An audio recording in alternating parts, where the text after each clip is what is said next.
Merci. En fait, aujourd'hui, on va essayer de partager avec vous notre vision de l'association. Donc, je fais une présentation, une petite brève présentation pour l'OSIM.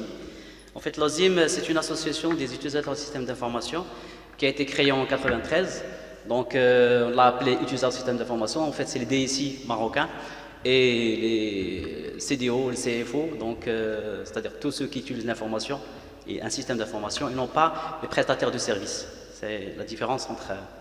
En fait, mon plan aujourd'hui, donc on va essayer de faire une présentation de la mission et réalisation de l'OSIM, une définition, bref, définition de l'intelligence artificielle, mais côté business, pas côté technique, quelques use cases, et on va parler aussi de la partie cybersécurité, parce que qui dit intelligence artificielle, donc le champ d'action devient beaucoup plus large et bien sûr plus dangereux, donc la probabilité d'avoir des attaques va grandir. Et on va essayer de voir comment embrasser le futur pour les jeunes étudiants qui sont des futurs ingénieurs, Inch'Allah. Une proposition d'un use case, on va essayer de simuler, un cas d'affaires qui est réel et bien sûr qui existe pour l'instant et il est fragmenté. On va essayer de rassembler ces fragments et avoir un use case qui est viable et qui est réalisable par nos futurs ingénieurs, Inch'Allah. Et après, on va essayer de partager la vision OSIM. Parmi les objectifs de l'OSIM, en fait, on est 80 adhérents. Lorsque je dis adhérents, c'est des sociétés, et plus de 200 000 professionnels qui suivent l'OSIM. Notre objectif, c'est bien sûr, c'est échanger des expériences d'information d'ordre technique, scientifique et culturel, comme par exemple à l'instar des assises OSIM qui ont été, en fait, on a organisé du 24 au 26 octobre les assises. Il y avait plus de 600 participants. Ça a été inauguré par le ministère de l'Industrie. Et parmi ces assises, il y avait 4 tables rondes qui parlaient de technologies disruptives, d'accélération de technologie digitale, transformation digitale, technologie blockchain, data et ainsi de suite. Il y avait plusieurs ateliers comme la big data, la protection des données, les algorithmes, machine learning, deep learning, quelle application bien sûr, et la partie cybersécurité aussi qui a été traitée. Parmi les missions de l'OSIM, il y a aussi la diffusion de la connaissance, donc à travers des livres blancs, à travers des guides de bonnes pratiques. Et bien sûr, il y avait pour l'instant, vous pouvez télécharger bien sûr sur le site. Il y a ceux qui sont intéressés par la partie cybersécurité et ceux qui sont intéressés par les enjeux de la cybercriminalité aux entreprises marocaines. On fait partie aussi de certains COPIL, comités de pilotage, par exemple à l'instar de la campagne nationale Maroc de cyberconfiance. Je ne sais pas si vous êtes au courant, il y a une campagne depuis 2018 à 2022 qui a pour objectif de sensibiliser les professionnels et les non-professionnels, le monde de l'éducation aussi. Alors là, on va attaquer la partie... Bon, en fait, comme je vous ai expliqué tout à l'heure, on ne va pas parler technique. Ça, c'est la partie business, c'est l'autre partie. Donc, comme vous le savez, donc, cette définition a été déjà élaborée par Salah. Donc, c'est une définition parmi d'autres. L'IA, c'est quoi? C'est un ensemble de disciplines qui doivent être combinées pour créer des services intelligents, capables bien sûr d'apprentissage. Une deuxième définition, l'intelligence artificielle est une discipline de l'informatique qui vise à émuler l'intelligence et la cognition humaine. Par contre, pour le business, en tant que DSI, ça fait 25 ans maintenant que je suis DSI, j'ai rencontré presque plus une centaine de DSI qui avaient des problèmes avec la direction générale. Pourquoi? Parce qu'ils parlaient IT avec la direction générale. C'est l'erreur à éviter, parce que la direction générale ne comprend pas l'IT. Et en plus, à la rigueur, ils croient en la valeur, comme l'a expliqué tout à l'heure monsieur. C'est exactement, on cherche la valeur. Le business cherche de la valeur. L'IT, tout ce qui est en background, ça c'est l'affaire de l'IT. C'est l'affaire des gens qui travaillent dans les laboratoires, dans des salles machines, derrière leur computer. Donc avec la direction générale, il faut toujours parler business. On a conçu aussi dans l'OSIM on se rapproche un petit peu d'une définition d'IA. Pour le business, c'est quoi? C'est comment apporter de la valeur en transformant la data. La data, bien sûr, dans Comme vous le savez, le modèle de la connaissance, le DICWI, Data Information Knowledge Wisdom, en fait c'est un modèle, à l'émergence de l'informatique, comme vous le savez, on commençait à l'époque par saisir de l'information, la traiter, puis l'archiver, et à un moment donné, on la sortait à la demande. Donc c'était juste de la data qui était dans les disques durs. Après, on est passé à l'ère de l'information. C'est là on commence bien à travailler l'information, la data, pour la rendre, c'est-à-dire pour la rendre comme information qui a une valeur. Donc comment, c'était la IA, c'est comment apporter de la valeur, transformer cette data et cette information intelligente, et puis en connaissance, grâce à une conjonction de techniques, de compétences et de process. Et là, c'est toujours aussi la partie technique, ça ne nous intéresse pas. Puis, plus l'intégration de plusieurs dimensions, qui sont la big data, l'analytics, bien sûr, machine learning, deep learning, et ainsi de suite. L'intelligence artificielle au-delà de la technologie, donc on va essayer de voir quelques use cases. Comme vous le savez, bon, tout le monde est influencé pour l'instant sur nos choix. On est tous influencés sur nos choix d'une manière ou d'une autre par les chatbots. Donc, quand on voit, par exemple, quand on fait des choix sur Booking pour faire, par exemple, une réservation, donc on va directement, on croit qu'on est en relation avec des personnes dans les centres d'appel, mais finalement, ce n'est pas des personnes derrière les téléphones, c'est des chatbots qui nous influencent et qui influencent nos choix. Un use case qui m'a interpellé et qui est très intéressant et qu'on peut mettre en place au Maroc, et je crois Madame Dalila, elle a parlé, je crois, d'un projet qui est en cours au Maroc et j'espère qu'il verra le jour. Parce que là, il y a des données, des caméras qui sont transformées localement. Et il y a une intelligence derrière pour permettre au feu rouge de synchroniser et de mettre le feu rouge ou vert en fonction de la densité et en fonction du nombre de véhicules dans les rues. Imaginez ce système-là au Maroc. Donc, ça va décongestionner, je crois, parce qu'on a un vrai problème, surtout dans les grandes villes comme Casa, Rabat. Donc, imaginez ce système qui est en place. C'est un système qui existe. Et vous, les ingénieurs, vous avez des laboratoires, je sais qu'il y a la compétence, il y a la technique, il y a le potentiel pour faire ça. C'est un jeu d'enfant pour les profs. Bon, c'est sûr, ils vont me dire que c'est un truc qui simple. C'est juste l'idée. C'est juste qu'il faut peut-être avoir du courage pour essayer de l'implémenter et pour aller devant. Donc là, c'est un système qui est déjà implémenté dans plusieurs villes. On va voir quelques villes, par exemple, qui utilisent... On va donner quelques exemples de villes qui utilisent ce système. C'est ce qu'on appelle le Smart Mobility. C'est une plateforme qui distingue différents types de personnes ou d'objets qui se déplacent à pied ou à véhicule. Il y a ce qu'on appelle, je ne sais pas si vous connaissez, dans le domaine de l'assurance. Pour l'instant, nous avons des assurances qui sont standards, malheureusement. Pourquoi ils sont standards? Parce qu'on n'a pas développé la partie intelligence artificielle dans le domaine de l'assurance au Maroc. Aux États-Unis, il y a ce qu'on appelle la notion de Pay How You Drive. Il y a une petite expérience au Maroc, mais pour l'instant qui n'est pas encore généralisée, c'est qu'on installe des box dans les voitures et en fonction du comportement de l'utilisateur, du conducteur, on peut avoir une idée sur la prime de son assurance. Si par exemple un conducteur, parce que là, jusqu'à présent, on discrimine les jeunes. Les jeunes, généralement par exemple en France, ils ont toujours le taux de prime, c'est le plus important. Un jeune par exemple en France, il voit exploser sa facture de prime d'assurance et multipliée par 2 ou 3 des fois.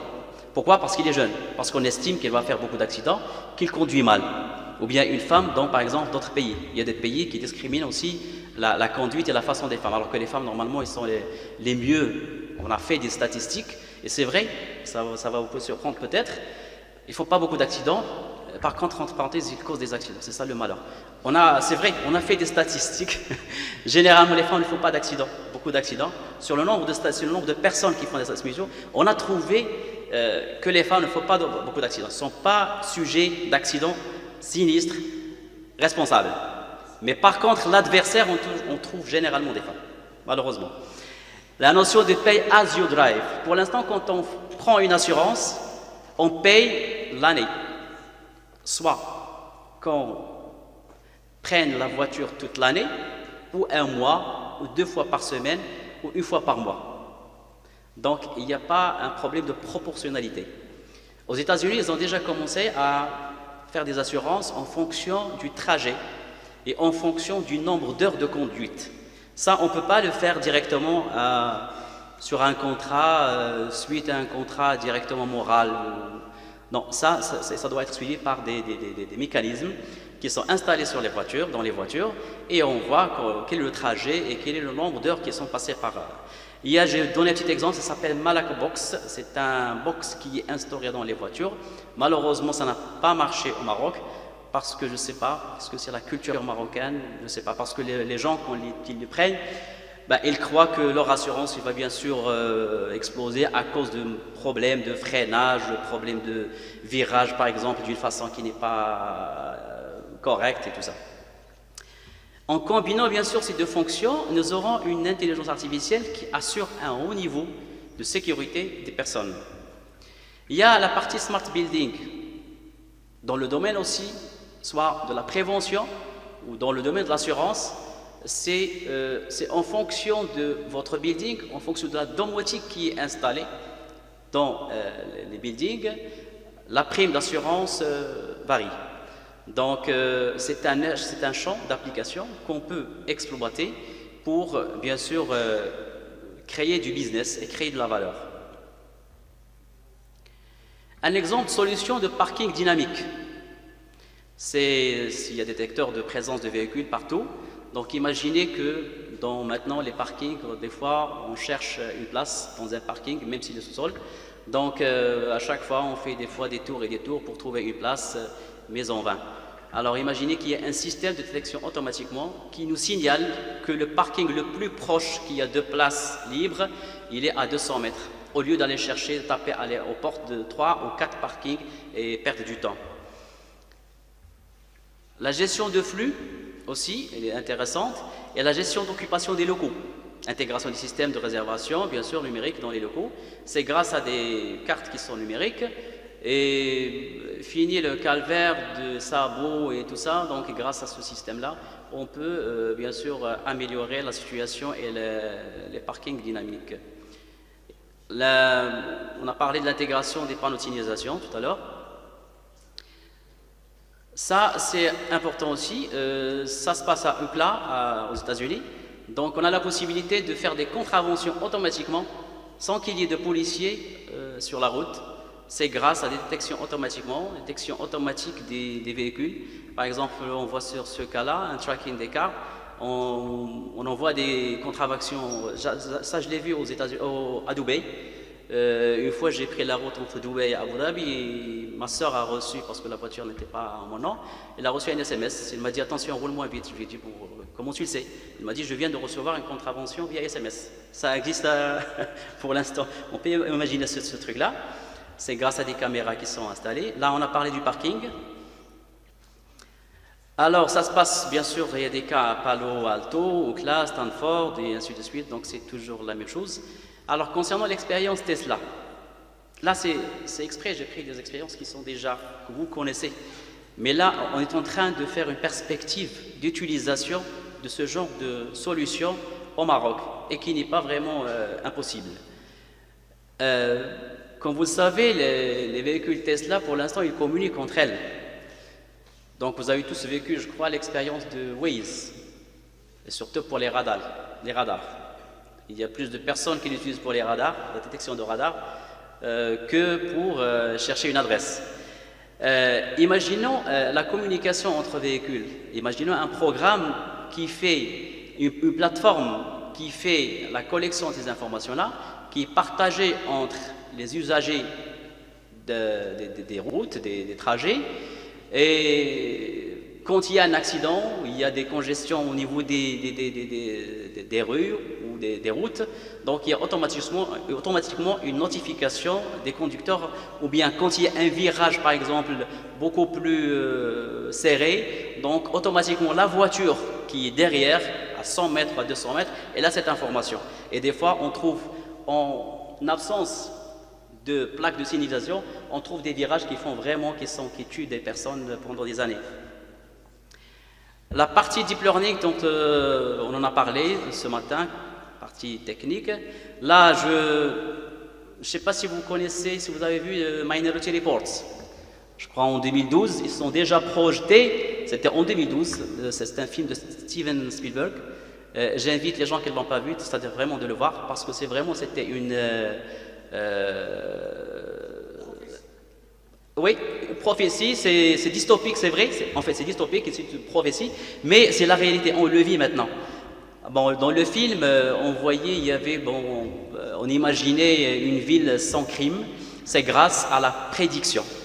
C'est-à-dire on peut prédire qu'il y a telle personne, du moment qu'il connaît telle personne, du moment qu'il habite telle place, il a certaines éthiques, il a certains behaviors, c'est un comportement, donc il peut être dangereux. Et malheureusement, on le condamnait avant même qu'il passe à l'acte. Et ça se passe maintenant en Chine. Vous savez que tout le monde est traqué. Donc ça se passe en Chine, ça se passe même à Dubaï. Alors, au niveau secteur d'assurance, là c'est très important. Pourquoi c'est vrai, je suis issu de l'assurance, mais c'est un terrain qui est vraiment vierge. Je connais très bien les assurances, je connais très bien les intermédiaires. Malheureusement, on n'a pas de plateforme, on n'a pas d'offre pour ce genre de choses. Si nos futurs ingénieurs, pour l'instant, pensent à cela, ils créent juste un proof of concept. Et nous, à l'OSIM, on s'engage à le rendre viable et réalisable. Parce que je sais très bien que nous avons cette demande au niveau du domaine de l'assurance. Là, Citora, c'est une start-up spécialisée en IA. Qu'est-ce qu'elle a fait? Il a juste indexé les données provenant des sites internet et d'articles de presse. Puis, en les analysant, il a défini de nouveaux risques qui ne sont pas encore assurés jusqu'à présent. Les assureurs, bien sûr, ont tout intérêt à conclure de partenariats avec ces jeunes startups. La notion de insurance touchless. Aux États-Unis, on a commencé à indemniser les gens sans qu'ils déclarent leur sinistre. Imaginez qu'il y ait un accident et à la seconde qui suit, vous avez un message du montant d'indemnisation. Ce n'est pas les secours qui viennent, ce n'est pas un expert qui se déplace, ce n'est pas un assistant qui va vous assister à faire le contrat, ce qu'on fait actuellement et on croit qu'on est top. Donc ils vont vous envoyer le montant, est-ce que déjà vous êtes indemnisable ou pas, et le montant d'indemnisation. C'est grâce bien sûr à ces capteurs qui sont dans la voiture, les IoTs, on parle de IoT ce matin, c'est grâce à ces capteurs et qui sont déjà bon marché, grâce au RFID, grâce à plein de choses, grâce à une plateforme qui communique et qui va donner l'impact de l'accident, qui va donner une image de l'accident. Déjà, on va savoir, tout à l'heure, on a parlé s'il y avait des capteurs sur les trains, on saurait quelle est la cause du drame. C'est la même chose. Donc, il y a des capteurs qui filment et qui envoient automatiquement l'image de l'impact avec là où il y a l'impact, avec les dégâts et l'indemnisation aussi. Donc, c'est un terrain, je vous dis, pour l'instant, il y a des pays occidentaux et je sais qu'il y a des sociétés en Europe qui travaillent sur ce truc-là, en offshoring ici au Maroc. Vous avez toujours la chance de le faire, vous avez des laboratoires, vous avez le centre, vous avez des professeurs qui sont vraiment top. Ce matin, si vous savez, il a parlé de l'immigration des grands cerveaux. On n'a pas besoin, on est pour l'instant grâce à Internet, on est dans un monde vraiment, on n'a pas besoin d'aller en Europe, aux États-Unis pour faire de belles choses ou bien pour avoir un bel avenir. En restant chez soi, on peut refaire tout. Et on peut bien sûr travailler avec les grandes sociétés. Alors, grâce aux IoT, bon, ça on l'a dit, il y a une application, je ne sais pas si vous êtes au courant, du concours Innovati. Innovati, c'est un concours, vous le connaissez? Vous avez déjà participé? Il y a monsieur qui... D'accord. L'NCIAS, il a participé. En fait, il y a cette année-là, Innovative, bien sûr, c'est Salah, il a participé aussi. Monsieur Saïd Ben Sbeh, c'était lui, qui était le parrain, je crois, qui suivait de près le projet, le chef de projet aussi. En fait, c'était un concours. Il y avait une participation de presque 7 écoles. Et le premier prix, ça a été donné à une équipe de l'INSEA. Monsieur, comme team leader, je crois, c'est Monsieur Ihab Ben Didi. Il y avait 4 personnes avec lui. C'est une application Angel Eyes qu'ils l'ont conçue. Donc, qu'est-ce qu'elle fait? C'est comme Be My Eyes. Je ne sais pas si vous connaissez Be My Eyes, vous pouvez la télécharger. Elle est excellente, je l'ai essayée plusieurs fois. C'est une application pour les malvoyants. Donc, il suffit juste de la télécharger, vous y inscrivez. Et après presque 2-3 semaines, ils font le test avec vous. Et en cas de besoin pour un malvoyant, ils vous contactent rapidement. Il suffit de cliquer, de répondre et vous pouvez l'assister. Il vous dit par exemple, je suis en train de chercher quelque chose et lui il prend bien sûr son smartphone avec la caméra. Donc il essaye de vous guider et de dire par exemple, je veux passer par ce passage-là. Est-ce qu'il y a des obstacles? Est-ce qu'il y a des escaliers? Et vous le guidez. Par contre, Angel My Eyes, elle est allée beaucoup plus loin.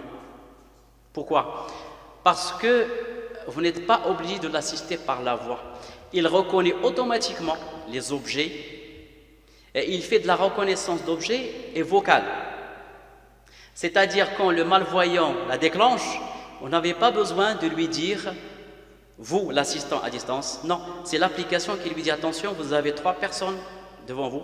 Vous avez sur cette table, vous avez une bouteille et un verre. M. Salah a assisté avec nous le 24, 25, 26 aux assises de Marrakech. L'expérience, cette belle expérience, c'est devant tout le monde, devant 600 personnes. Ils ont fait l'expérience et ça a marché. Donc il vous dit par exemple, il prend son smartphone et le met par exemple devant la salle. Il vous dit il y a 30, une quarantaine de personnes.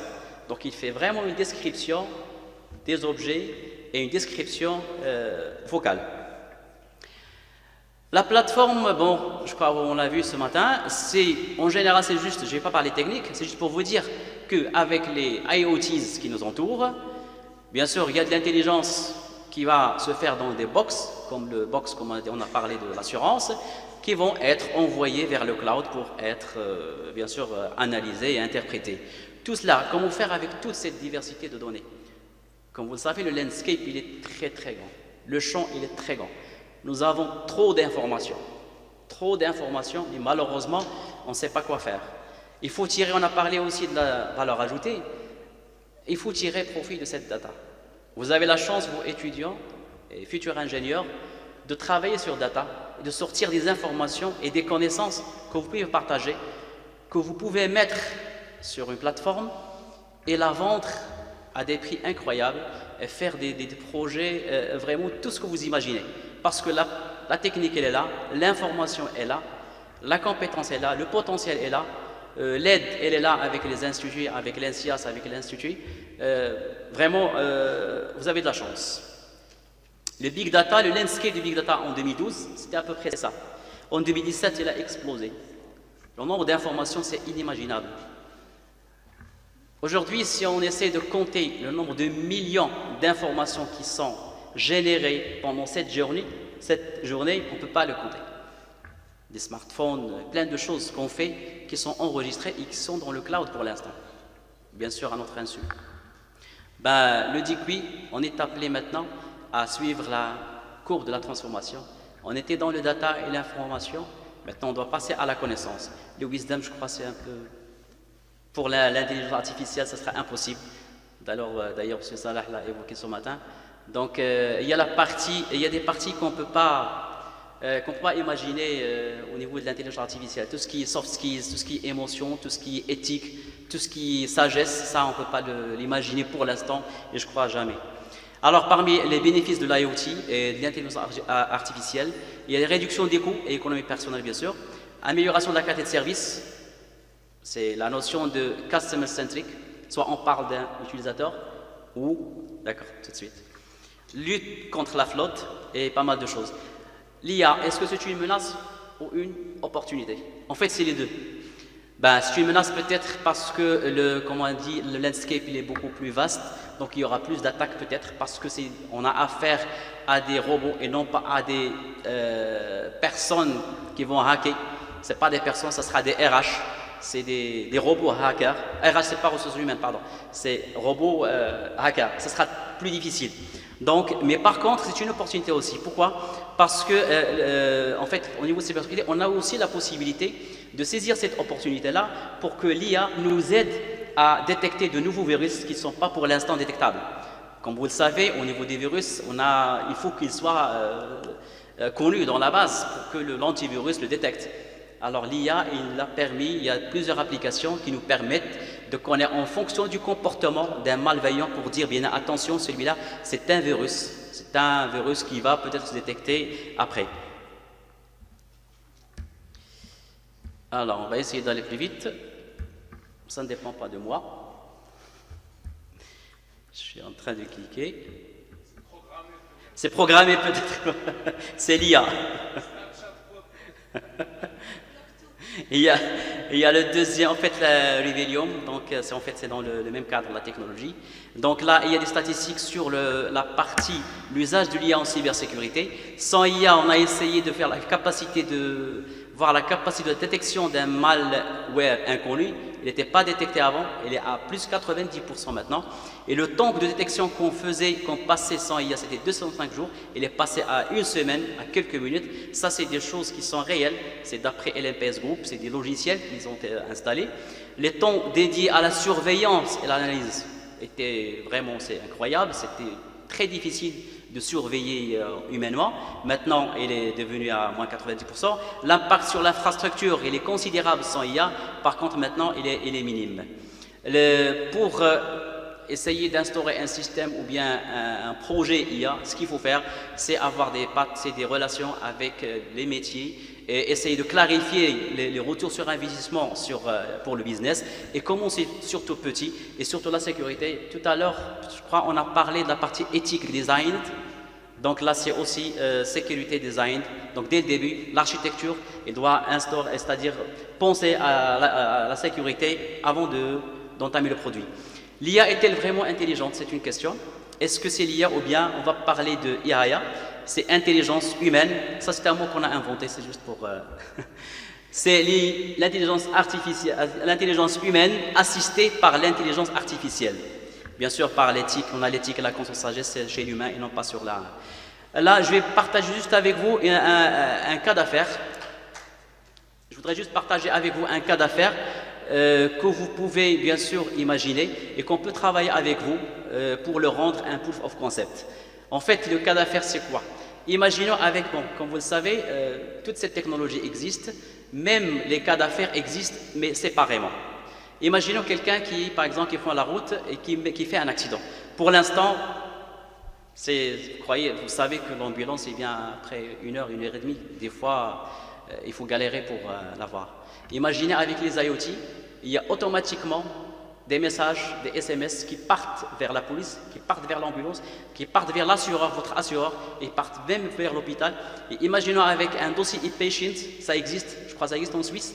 Le e-patient, il existe en Suisse, et en France, c'est en cours de collaboration. C'est quoi le dossier là? Vous avez toutes les informations qui vous concernent. On n'avait pas besoin à chaque fois d'aller chez le même médecin. Vous êtes libre d'aller sur n'importe quel médecin, mais avec votre dossier e-patient, vous avez toutes les informations qui vous concernent, les maladies, les allergies. Moi, une fois, j'allais perdre la vie à cause de la pénicilline. Sans test, on l'a injecté, donc heureusement, donc ça, on peut éviter avec le e-patient, on peut l'éviter. Donc imaginons l'ambulance qui arrive dans 5 minutes ou 10 minutes parce qu'elle a été alertée automatiquement. La police aussi pour l'information qui part, on a parlé de Tesla, l'information qui part vers les autres conducteurs qui vont changer de trajet pour ne pas avoir d'embouteillage. Et imaginez l'hôpital, comment il va vous sauver la vie grâce au e-patient parce qu'il a tout votre dossier, il n'a pas besoin de vous demander est-ce que vous avez des allergies, est-ce que vous avez des maladies antécédentes. Bon, le dernier point, c'est on est à l'ère de la disruption digitale, osons ensemble, pour contribuer à façonner un meilleur avenir.